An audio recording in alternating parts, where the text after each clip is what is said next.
Bonjour à toutes et à tous, qu'est-ce que ce bordel? Le chant de Mercedes qui, comme promis, nous... Non, ça va le son? Puis nous revenons aujourd'hui au salon de Genève pour... à peu près, ou... Là ça va mieux là? Qui se trouve juste ici, et sa variante. Le son ça va? Putain bordel. Toujours le même bordel là?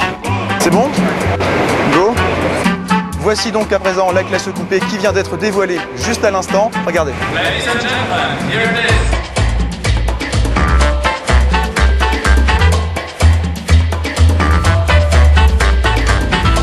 La classe E, c'est le grand retour de Mercedes à un esprit beaucoup plus statutaire. Fini les formes rondes des deux générations précédentes, on revient à des lignes massives et imposantes en gardant malgré tout l'identité du modèle. Désormais, les doubles optiques sont taillées en amande et le reste joue dans le classique, un peu trop d'ailleurs. Les critiques les plus sévères trouveront des airs de coréenne à la face arrière de la nouvelle classe E.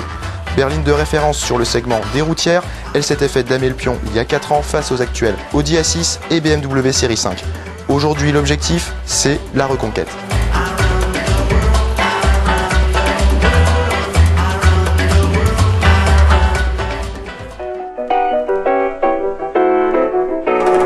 Cette année, le clou du spectacle chez Mercedes, c'est la version coupée de la nouvelle classe E. Ne l'appelez plus CLK, en termes d'image, le coupé 4 places entend bien monter en gamme et reprend le nom de la berline.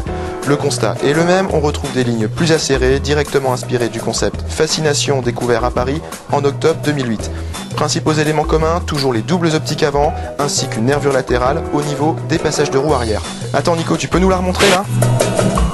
Nervure latérale au niveau des passages de roue arrière donc, ainsi qu'un bouclier avant plus agressif. Restons classiques malgré tout, la ligne de toit a tendance à rappeler un coupé CL en réduction.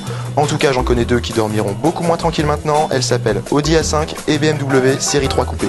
Du classique, on en retrouve dans l'habitacle avec une planche de bord quasi identique à la berline, c'est-à-dire dessinée à la règle, sans fantaisie mais d'un niveau de qualité en très net progrès comparé au CLK. Question équipement, Mercedes fait la part belle à la sécurité active. On pourra disposer entre autres d'un détecteur de panneaux de signalisation, d'une assistance au freinage d'urgence automatique ou d'une assistance au feu de route. Ça fait vraiment beaucoup d'assistance pour le conducteur, mais ça, c'est un autre débat.